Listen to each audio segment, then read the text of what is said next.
10 മണിക്കാണ് press meet. And should have been there by now. Sir, ഞാൻ പറഞ്ഞല്ലോ, അങ്ങനെ പറ്റിപ്പോയി. I'll be there on time. അപ്പോ ഉത്താങ്കരിക്ക് ഭയങ്കര സംശയമാണ് കേട്ടാ. ആരാന്ന്? നമ്മുടെ പെണ്ണുമ്പിള്ള. ചേട്ടാ, ഓട്ടം പോകണ്ടോ? മുത്തേ, വേണങ്ങല്ലടാ. പ്രസ് ക്ലബിലോട്ട് പോയി ചേട്ടാ. കേറി സാറേ.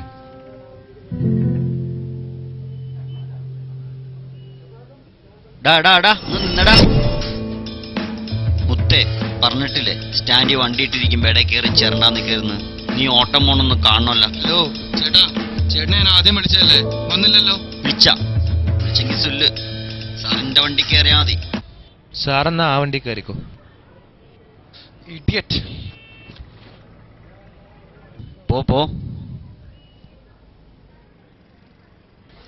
എങ്ങാട്ടാ? പ്രസ് ക്ലബിലേക്ക്. 50 രൂപ കേട്ടാ. 500 രൂപയ്ക്ക് ചില്ലറാണല്ലോ ചേട്ടാ. പിതാവെ, പിന്നെയും കടുക് പൊട്ടിച്ച. സാറിങ്ങാട്ട് ഇറങ്ങിക്കേ. 500 രൂപയ്ക്ക് ചേഞ്ചാ. നമ്മുടെ വയറ്റത്തടിക്ക് ഇറങ്ങിയിരിക്കുകയാണല്ലേ. രാവിലെ ഷർട്ടുമ്മ തേറിപ്പാട്ട് എഴുതി അയച്ചേച്ച്.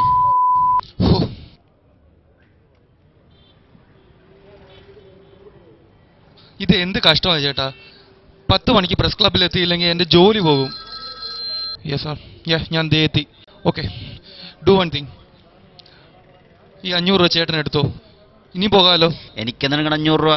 കിടപ്പാട് വെച്ച് കിടന്നുറങ്ങാൻ പറ്റൂല സാറേ. എനിക്ക് ഗ്യാസ് ട്രബിൾ അങ്ങോട്ട് കയറും. പിന്നെ ഞാൻ എന്താ വേണ്ടത്? സാറാ കടയിൽ പോയി ചേഞ്ച് ചെയ്യലും മേടിക്ക്. നമുക്ക് പാട്ടും പാടി പോവാം. ആ മുത്തേ, പറഞ്ഞോ. സാറ് പോ.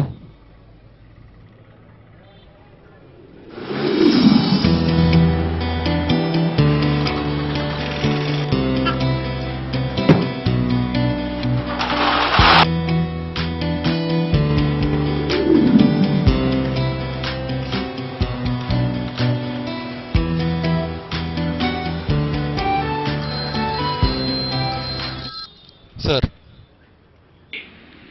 Not a joke, Joshi, and this is not the first time. Sharp 10 o'clock in a press meet live on at പോകണമെന്ന് ഞാൻ പറഞ്ഞാൽ, boy, I just mean it. Enough. What? Sorry, sir. I'll be there soon. Okay, sir.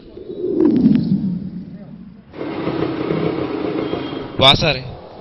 10 മണിക്ക് press ക്ലബിൽ എത്താനുള്ളതാണ് സുഹൃത്തെ. സാറിന് നേരത്തെ വരാൻ പാടില്ലായിരുന്നോ? ബാംഗ്ലൂരിൽ നിന്ന് വരികയാണ്. ഇന്നലെ രാത്രിയിലത്തെ ട്രെയിനിന് എത്തേണ്ടതായിരുന്നു. അവിടെ ഫ്രണ്ട്സിന്റെ ഒരു പാർട്ടി ഉണ്ടായിരുന്നു. വെള്ളം അടിച്ച് ടങ്കീസും പൊട്ടി ട്രെയിനും മിസ്സായി. വെള്ളം അടിച്ച് പണി കിട്ടിയല്ലേ സാറേ?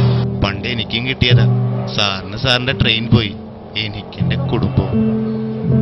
കുടി നിർത്തിയപ്പോഴാ ദൈവത്തിൽ വിശ്വാസം വന്നു തുടങ്ങിയത്. നമ്മള് നെകളിപ്പ് കാണിച്ചോ, ആ മച്ചാൻ പണി തരും. വെറും 8ന്റെ അല്ല, ഒരു 88ന്റെ പണി. Joshi, you come back. ഞാൻ ജീവനെ അങ്ങോട്ട് അയച്ചിട്ടുണ്ട്. വൺ മോർ തിങ്, താങ്കളുടെ റെസിഗ്നേഷൻ ഒന്ന് ഡ്രാഫ്റ്റ് ചെയ്തോളൂ. ഡിസ്മിസിലൊക്കെ തൻ്റെ ഫ്യൂച്ചറിനെ ബാധിക്കും. Okay? Good day Joshi. Okay sir. ചേട്ടാ, വണ്ടി ഒന്ന് സൈഡാക്കിയാൽ.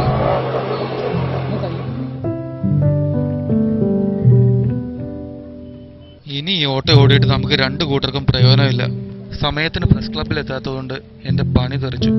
അല്ല, തൻ്റെ വലിയ മച്ചാൻ എനിക്ക് പണി തന്നു. താനിത് വെച്ചോ.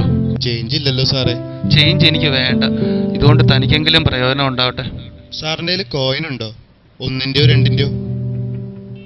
ഇതാ 1 രൂപയുണ്ട്. ചെയ്ത പണിക്കൊരു കൂലി, അത്രേ ഉള്ളൂ. നമുക്കൊക്കെ ചെയ്യാൻ കഴിയുന്ന കമ്മ്യൂണിസത്തിന് ഈ വലിപ്പമുള്ളൂ സാറേ. പോട്ടെ സാറേ, എല്ലാം നന്നാവും. ഇതൊരു തിരിച്ചറിവാണ്. വിലപ്പെട്ടതെന്ന് നമ്മൾ കരുതുന്ന ഓരോ ഇന്ത്യൻ റുപ്പിയും ചിലപ്പോഴെങ്കിലും ഒരു ടോയ്ലറ്റ് ടിഷ്യൂവിന്റെ പോലും വിലയില്ലാതെ നമ്മുടെ കയ്യിൽ കിടന്ന് തരം താഴുന്നത്.